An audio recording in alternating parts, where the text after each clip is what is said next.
Hey guys, welcome back to my channel and another video here. Today I am so excited to share with you my new collab with Peculiar Polish. This is the Picnic in Pusan collection. This is a quad of 4 nail polishes inspired by Korean food. And this is not going to be your typical swatch and review because I can't review my own collection. Like, I'd be like, yeah, they're all perfect in every way. Don't worry about it. Just buy them. So I am going to show you swatches and like the full pictures and everything and give you all the details. I'm not calling it a review because it's more like a showcase, really. And Jess even made me this little Peculiar Polish by MediocreManis shirt. This is a green glitter on here. So I just thought that was really cool. So I'm wearing it even though it's like out of frame. If I do one of these, you can kind of see it. So the structure of today's video, first I'm going to give you all the details. Then I'm going to just talk about the backstory of this collection, why I chose what I did, and like where it comes from. Then we'll go through each polish one by one, and I'm going to explain what each polish is and like the mini backstory behind that polish, because you guys know me, I love a tangent, I love to chit chat, even though some people in my comments don't like my chit chatting. And then that's it. There's no and then. So that's everything. So that's going to be the structure of the video. So let me just start off first by saying thank you to Jess for reaching out to me and asking me if I wanted to do this collab. We started working on this last year, and she is very, very good about just getting things perfect. She sent me many iterations of several of these polishes until we could nail down exactly what we wanted.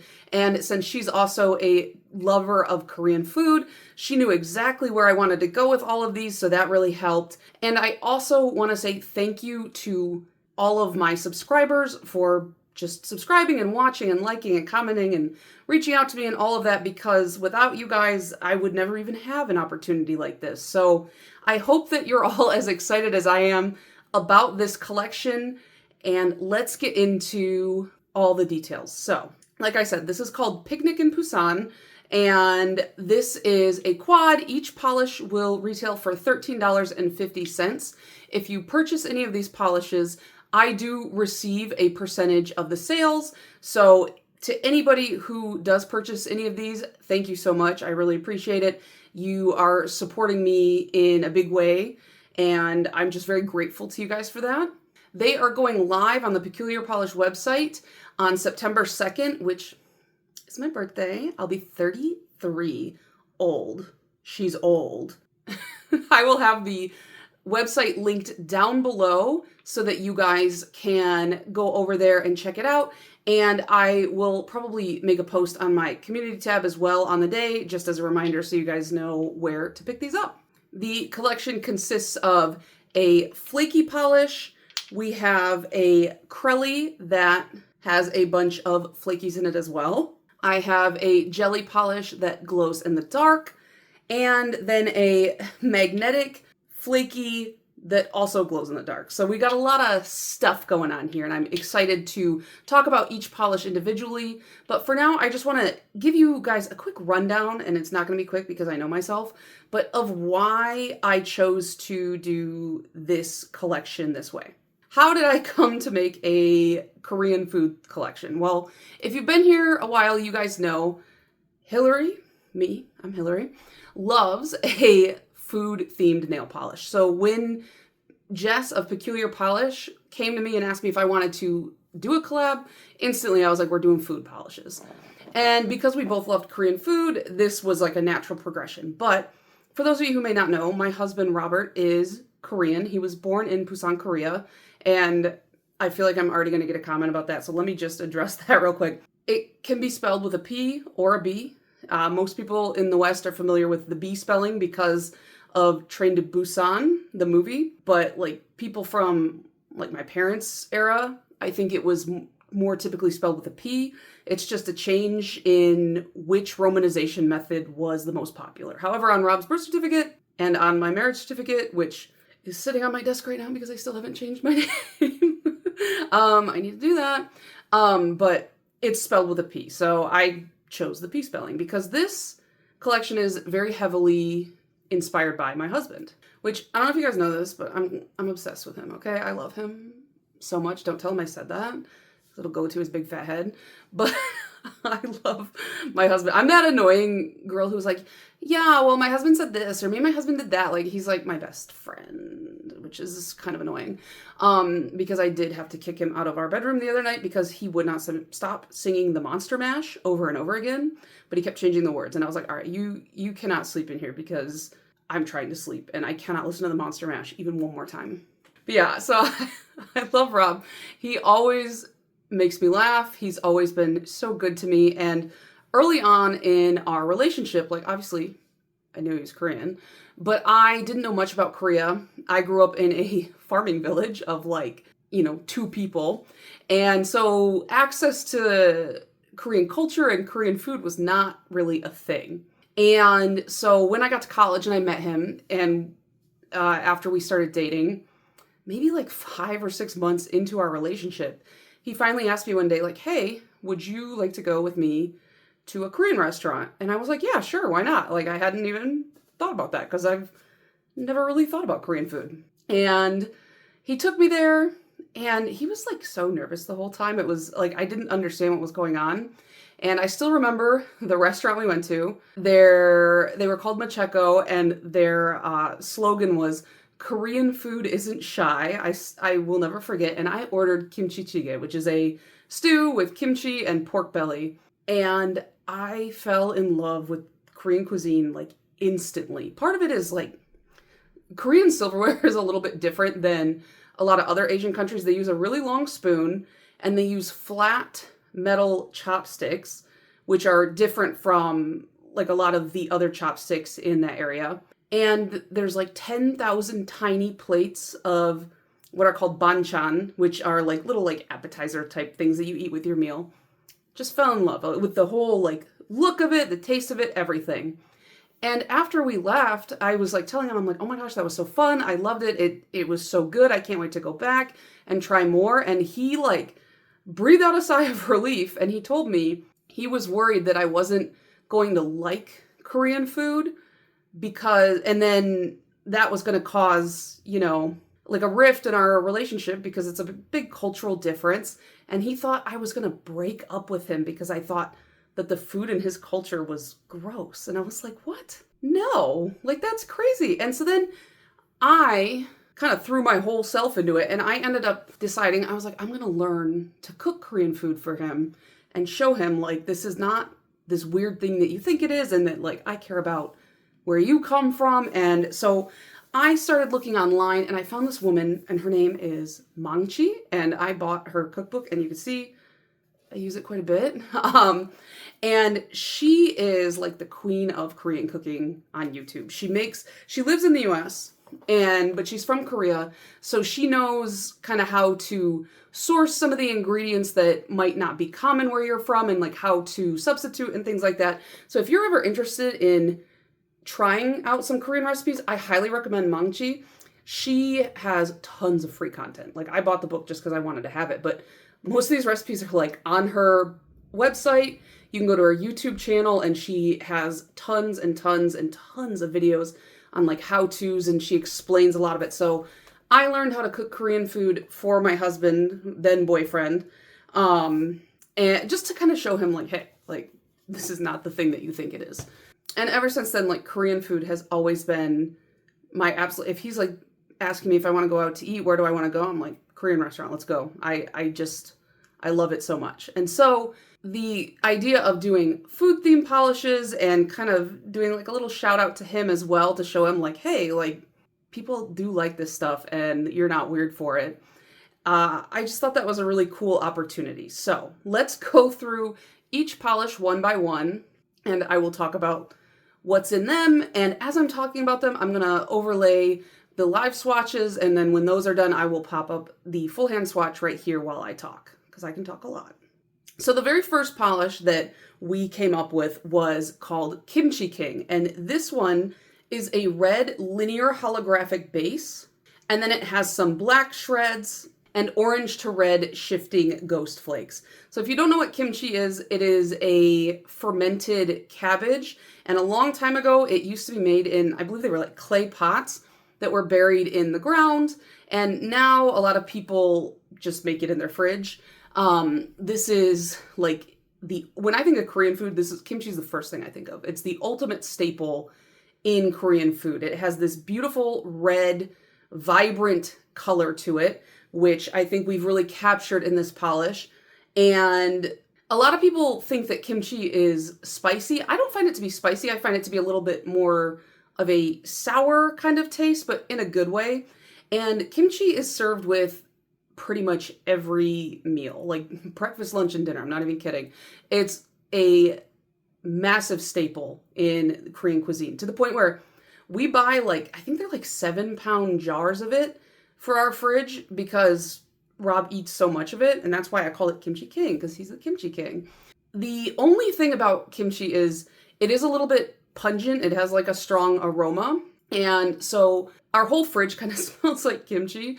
And last summer, I think it was, our power went out for like 3 days. All the food in the fridge went off. And as we went to stay in a hotel because it was so hot. And when we came back, our whole apartment reeked of kimchi because that whole 7-pound jar was like, we're done. We're not doing that anymore. That was fun. I'm sure all our neighbors loved us for that one. But every single one of these, when I showed them to Rob, when they showed up on my doorstep, before I even told him the name, he knew exactly what they were inspired by. And this, looking at it, it does look like a fresh jar of kimchi, right down, like the little black flakes, there's like really dark green bits in the kimchi mix sometimes, and they look almost black as they ferment, and that's where those black flakes come from.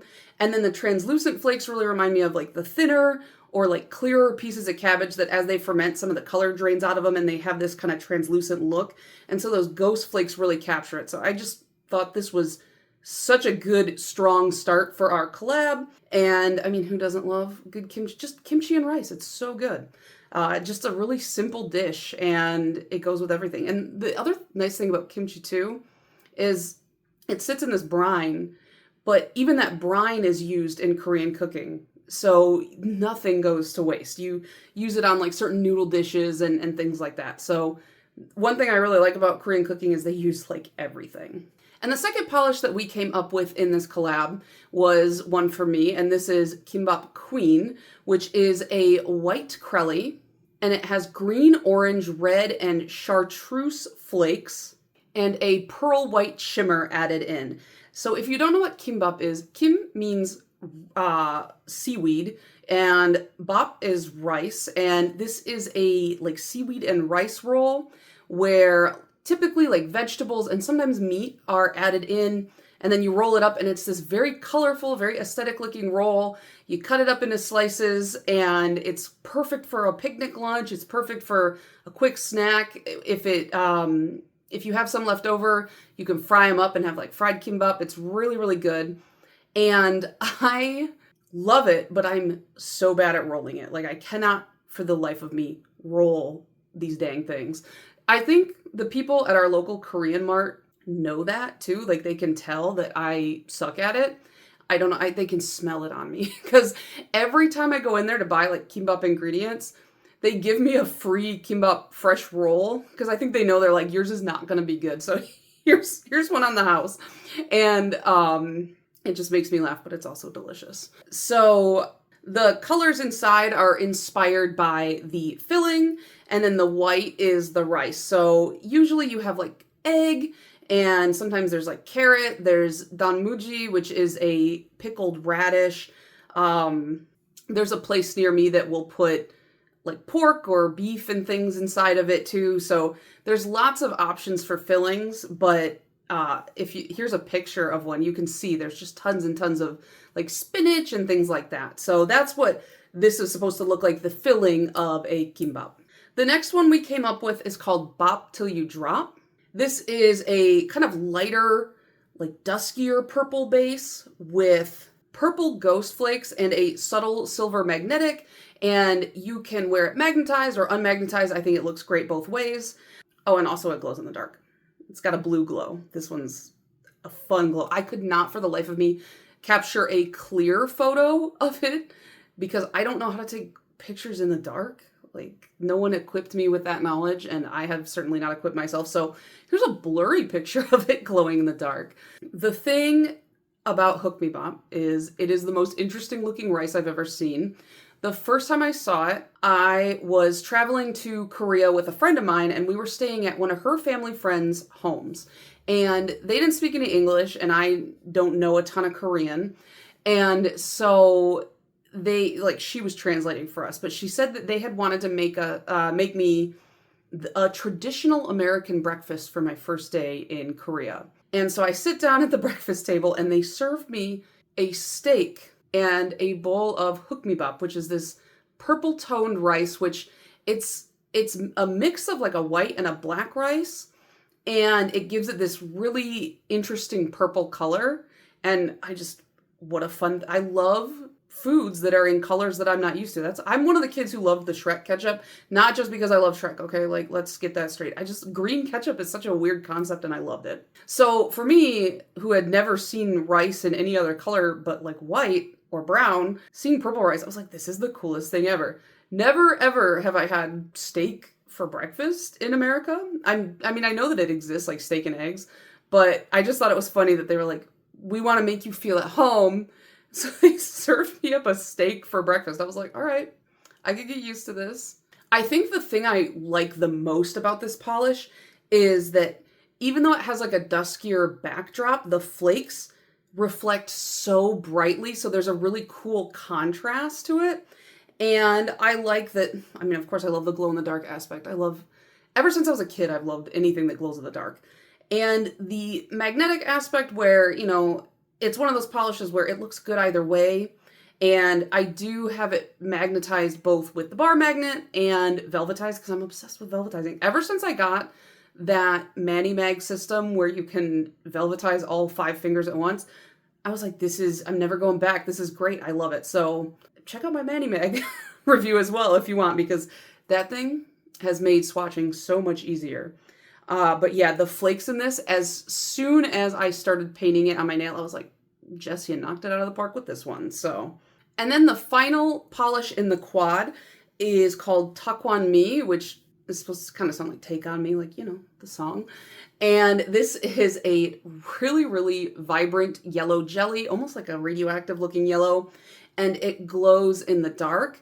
So this one comes with a little bit of a etymology/history lesson. So first of all, let's talk about what takwan is. So takwan is actually mostly referred to as danmuji now in Korea, and they are these pickled radishes that are they are so yellow. I remember the first time those got set down at the table, I was like, Rob, what are those? What's going on there? And they're often eaten as kind of like a palate cleanser because they're pickled, so it kind of bites away any of like the spicy flavor or anything, like if you want to swap dishes and stuff like that. But the thing about this one, like I said, if you go to a Korean restaurant now and you want these, you're going to want to order danmuji. I'll put the word up on the screen because I don't know how clear I speak sometimes. However, my husband and his family, they do call these takwan. And that is because takwan is the Japanese word for these. These are, maybe you know the word daikon. That's what these are. And takwan was the word that was used in the colonization period in South Korea when Japan had colonized Korea, and my husband's grandparents grew up in Korea at that time. And Rob grew up in a multi-generational home, so he grew up with his father and his grandparents, and so most of his Korean language learning came from his grandparents. So some of the words that he uses are the words that his grandparents use. And so since they've all been in the US for quite a while now, the language has evolved in Korea, and many of those Japanese-based words are no longer used, and they are replaced with the Korean word once again. But because Rob's his dad and his grandparents have lived in the US for so long, they weren't there as that evolution happened. And so they still often, out of habit, I'm assuming, use the older word for it. So Rob calls them takwan. That's my convoluted story of why this is using that word instead of danmuji. But if you go to a Korean restaurant or a Korean grocery store and you don't call them danmuji, you might get a weird look. So Just a heads up. But there are still many older Koreans that do use this word, and Koreans who have, like I said, maybe left Korea before that big shift kind of happened.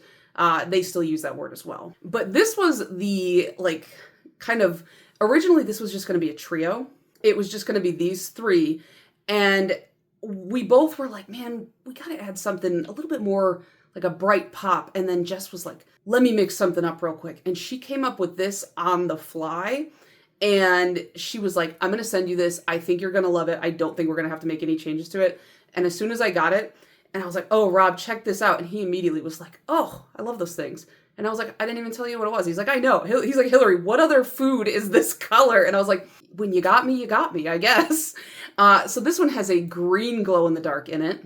And I do find with polishes that have glow in the dark pigment in them, they do dry down a little bit more quickly. So with this being a jelly and a glow in the dark, it dries not so fast that you can't manipulate it, but it dries down fast enough where I'm like, yes, like I can almost immediately do my second and third coats. So I'm like, the older I get, the more impatient I get. I don't know what's going on. Maybe because I'm like creeping closer and closer to the mortal coil there. But I just don't want to wait for nail polish to dry. So I was like, yes, thank you. Like a yellow, which I love, glow in the dark, extra, and it dries fast. Heck yeah, I love them all. So I think that covers everything. I feel like I thought this was going to be like an hour long because I was like, I'm going to talk and talk and talk and talk. I tried to keep it to the bare minimum. So yeah, that is my new collab with Peculiar Polish. If you pick any of these up, let me know. Tag me in them on Instagram. I want to see your swatches. I'm really, really excited to see people try these out. Check out the Peculiar Polish Instagram, which I will have linked down below as well. Jess has several swatchers who are showing these off on like different nail lengths and shapes and skin tones and things like that. So if you want to see more swatches than just mine, I recommend you go check that out. And again, anybody who's interested in Korean cooking, highly recommend Mangchi. She's on YouTube. A couple other channels that I have found as really great resources for Korean cooking are a channel called Future Neighbor. They don't really post much anymore, but they have a huge backlog of videos. And they are a couple who lives in Korea. And the woman, I believe, has lived in Korea all her life. The man, he was born there, moved to the US for a while, and then moved back. And so he's very familiar with what you can and can't access in the US as far as cooking and things like that. And they have some really great recipes. I've used them. And then another Korean couple cooking channel that I like is called Aaron and Claire. And they are a Korean couple in Korea as well. And the guy, Aaron, he cooks like everything. And he gives you a lot of different substitutions and methods and like, here's the correct way, and then here's like the shortcut kind of way. So if you've ever been curious about cooking Korean food yourself, highly recommend those three. And I will link those channels down below as well, because I feel like it's only in the past, I don't know, 10 or so years that I've really seen Korean culture more mainstream in the US. When I was younger, it was pretty much relegated to the K-pop corner of Tumblr, and that's it. And now it's really interesting to see it kind of grow before our very eyes. And I think that it's interesting for me as someone who's married to someone who's Korean, who did not grow up with that kind of cultural support in his life. And watching that happen, and for him to get to see it in real time is really cool. And if we ever have a child, I know that they're going to have more to look for in the mainstream media than my husband ever did when he was growing up here in the US. So it's very interesting to see that happen. So let me know down below what you guys thought of my collection. Are you as excited as I am? This is like the best birthday present ever, I swear. And let me know down below what your favorites were and why, and let me know your favorite Korean dish as well if you made it to the end. My favorite Korean food of all time is called budae-jjigae, and it translates to military stew, and it has literally everything. It's got Spam, it's got hot dogs, sometimes people put beans in it, there's ramen in it, kimchi, rice cakes. It's literally you dump everything in the stew. And then my favorite part, just because it's so absurd, most restaurants slap like a Kraft single on top of it, right on top of the soup. And so many people that I talk to, they're like, ew, that sounds weird. I'm like, trust me, just trust me. But I love doing that and a beer and just chilling at the Korean restaurant. And Rob's favorite Korean dish, because he orders this every time we go out, even though he says he's going to get something different, is jampong, which is like a spicy seafood soup. So yeah, I gotta stop talking or I'm never gonna stop talking. So thank you guys so much again for your support, whether it's through buying my collection or just commenting and liking and subscribing and watching my videos. Thank you to everybody, and thank you again to Jess for this opportunity, and I will see you guys in the next one. Bye.